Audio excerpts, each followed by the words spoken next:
En la clase anterior iniciamos lo que es a ver en más detalle lo que fue la Primera Guerra Mundial y el panorama general, las causas. Buenos días, maestro. Días, Erika, buenos días, Ángel. Las causas económicas, políticas e ideológicas que llevaron a Europa a la que es conocida como la Gran Guerra. Causas económicas, el deseo de tener mayores territorios con mayor cantidad de materia prima era un elemento que propició la Primera Guerra Mundial, tanto dentro del territorio continental europeo como fuera de él, hablando de África y de Asia. Las grandes potencias, Alemania, Austria-Hungría, el Imperio Otomano, Inglaterra, Francia, Italia, querían tener mayor territorio para tener mayor cantidad de materias primas y transformarlas en productos. Estamos en pleno periodo o pleno auge de la segunda revolución industrial, como ustedes investigaron en las ferias mundiales, se iban presentando cada vez más y más avances. Además que se había dado el periodo de la paz armada, en donde los países iban creando cada vez más y mejores armamentos de destrucción masiva.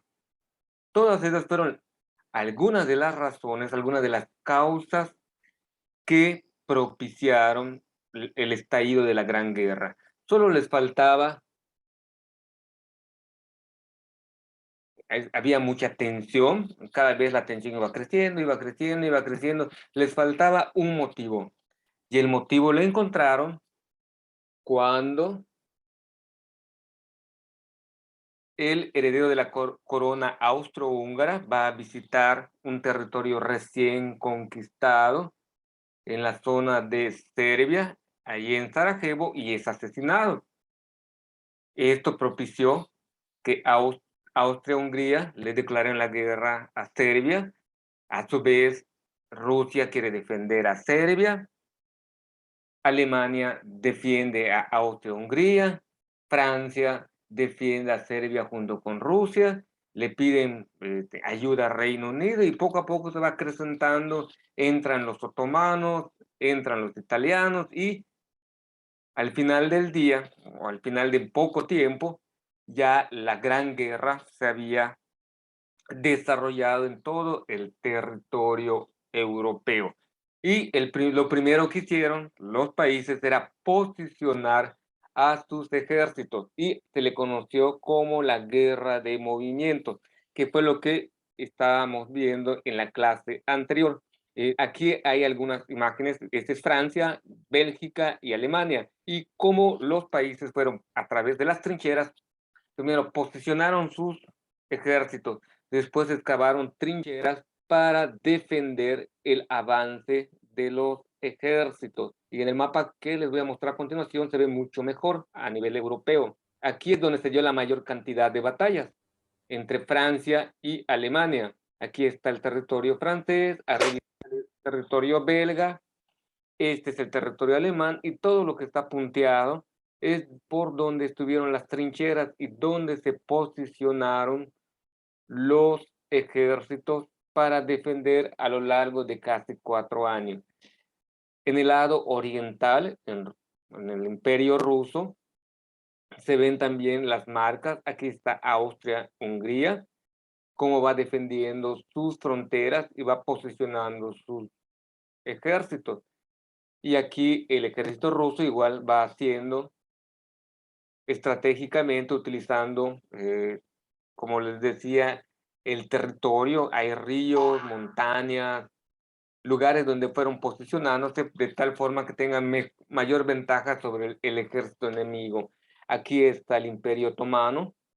Esta parte, aquí está Constantinopla o Istambul, considerado como parte europeo. Igual, el Imperio Otomano, su territorio continental más está en Asia, Esta es la península de Anatolia, que pertenece a todo el Imperio Otomano. El Imperio Otomano llegó a tener territorios hasta en esta zona de España. Todo esto le pertenecía al Imperio Otomano.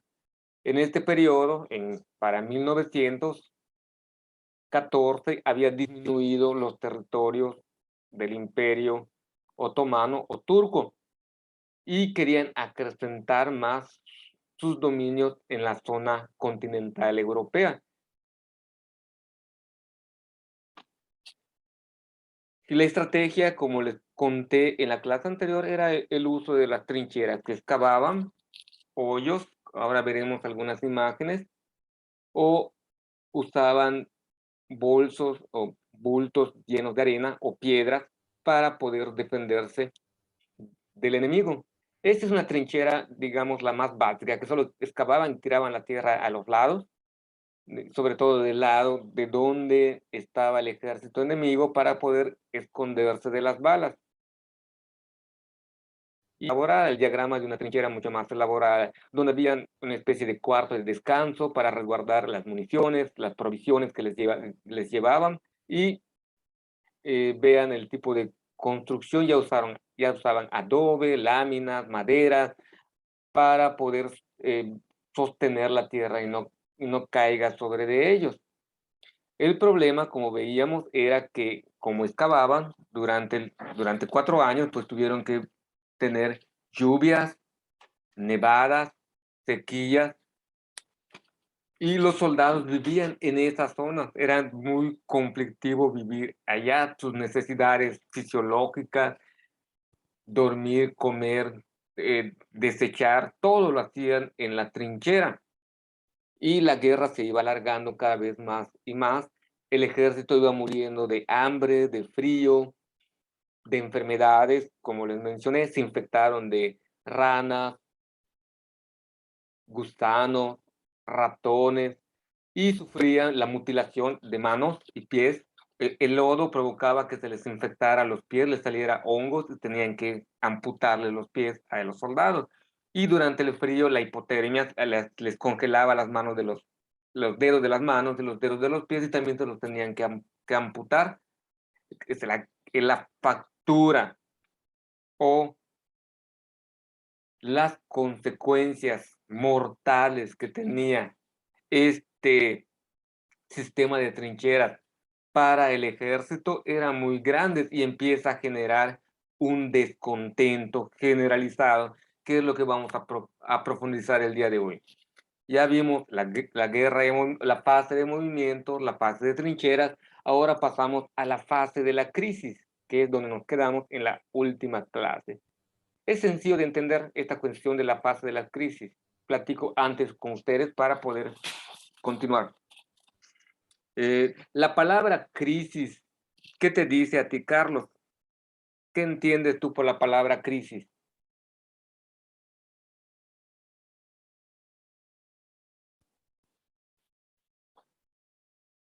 Carlos, Maestra, ¿cuál es la pregunta? ¿qué entiendes por la palabra crisis?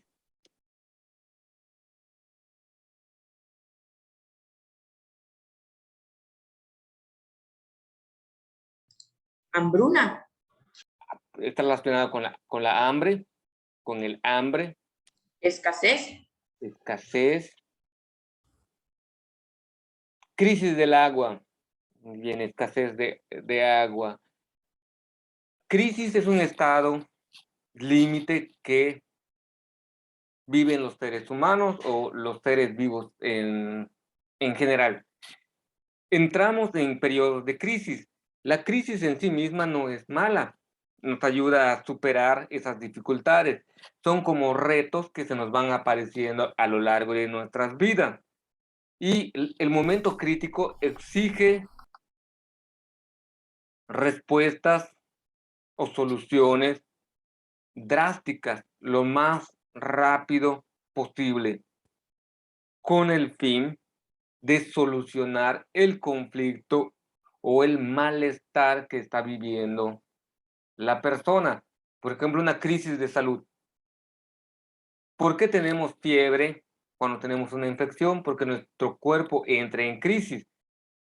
Y nuestro cuerpo está tratando de desechar aquello que le hace mal, y para ello hay los cambios de temperatura, así como nos sube la temperatura, también nos puede bajar.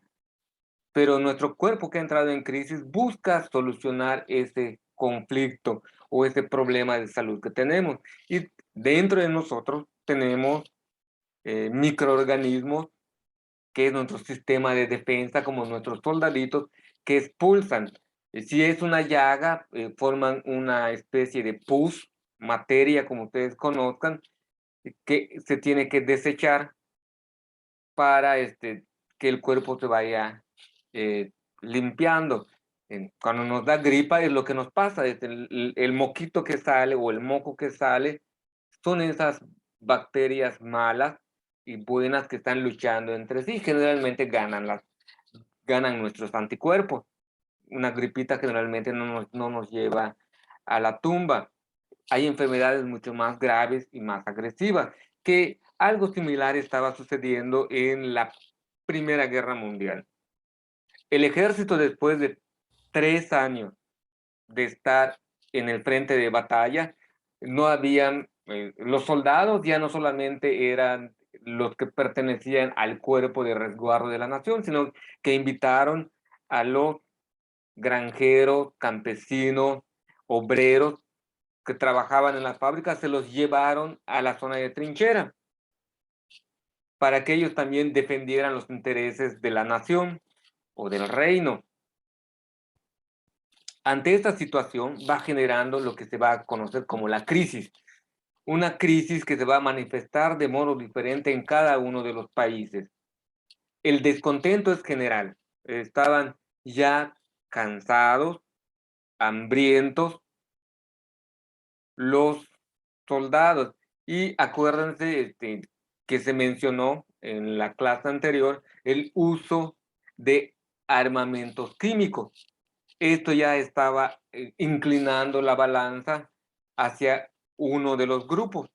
El primero que lo utilizó fue Alemania, pero los demás después empezaron a utilizar las armas químicas, que eran gases mortíferos que envenenaban a la gente que estaba en las trincheras. Como con balas no los podían acabar, porque era muy difícil llegar a la trinchera enemiga, pues lanzaban bombas con gases para matar al enemigo. Y todo esto estaba generando demasiadas pérdidas y se estaba prolongando la guerra. Regresamos a la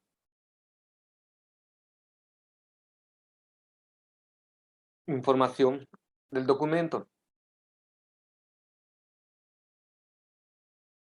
En el año de 1917 fue adoptada una política de guerra submarina completa a manos del alto mando militar de Alemania. Esta política no fue beneficiosa ni organizada, sino que produjo la entrada de Estados Unidos. En el video que vimos hace la semana pasada, o hace 2 semanas, los alemanes hundieron 2 barcos norteamericanos. Estados Unidos de América no había entrado a la guerra, se dedicaron a producir armas, alimentos, y se los vendían a los europeos. Y de cierto modo, Alemania no te explican por qué se metió con alguien que era bueno, no sabían que era mucho más poderoso que ellos todavía, pero le buscaron pleito, como solemos decir de modo coloquial.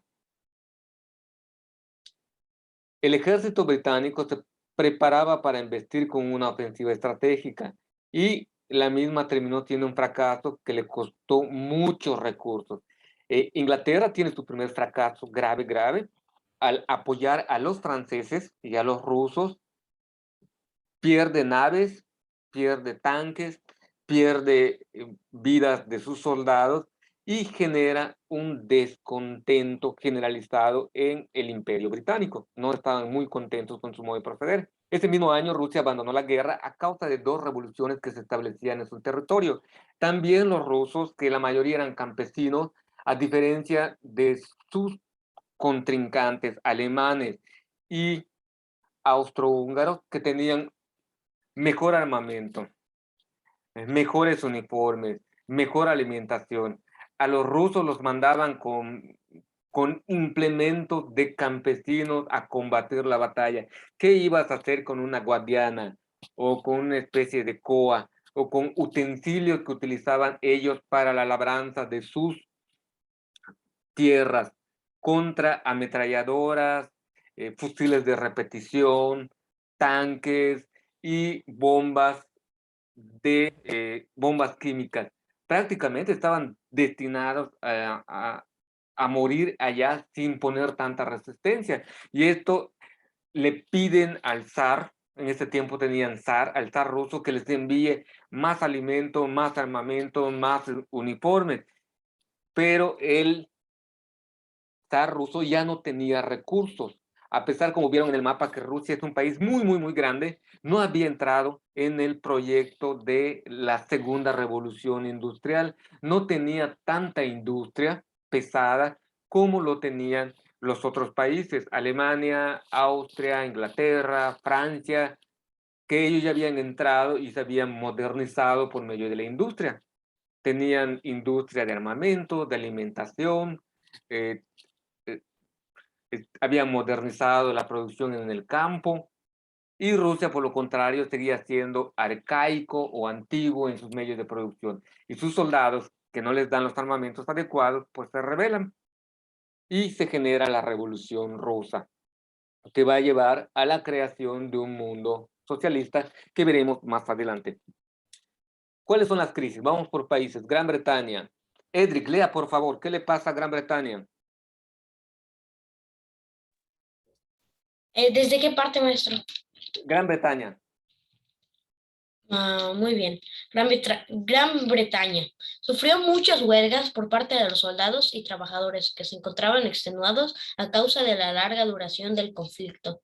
Así es, se quejaron los soldados, de los obreros en las fábricas, y no vamos a trabajar y no vamos a disparar hasta que nos resuelvan nuestras crisis, nuestros conflictos, que nos den mayores garantías. ¿Qué pasa en Rusia, Andrés? Andrés.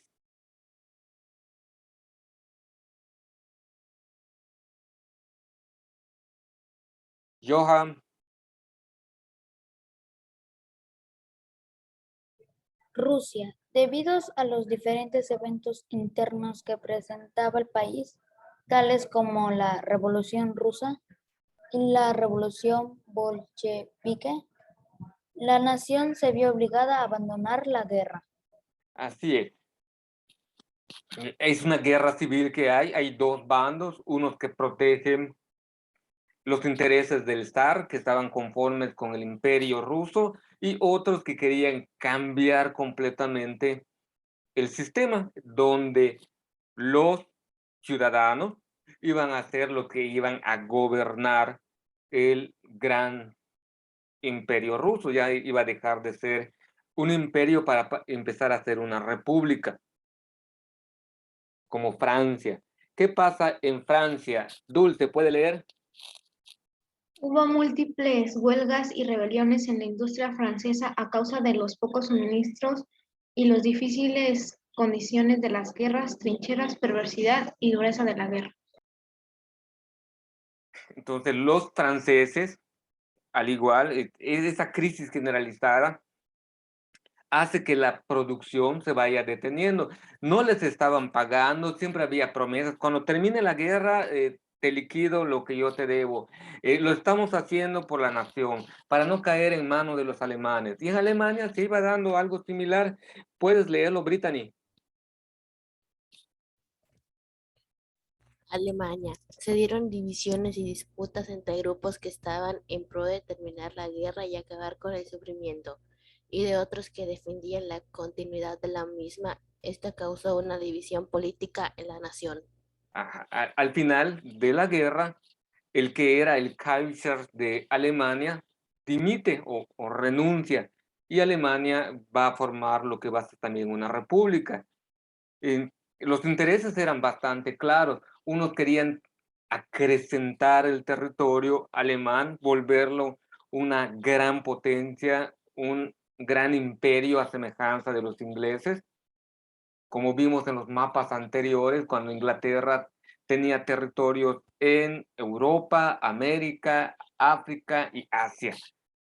Y toda Oceanía le pertenecía al Imperio Británico. Esa era la idea que tenían los alemanes, a semejanza como sucedió en la historia antigua, cuando Alemania formaba parte del Imperio Romano Germánico, desde Italia hasta los actuales territorios de Alemania, partes de Francia, partes de Austria, formaban un gran imperio. Esos ideales, esos recuerdos, como que les alentaban de que ellos podían hacer de nuevo una gran nación, que fue una de las estrategias que utilizó un candidato de los Estados Unidos. Hagamos de América una nación grande, o hagamos América de nuevo una nación grande.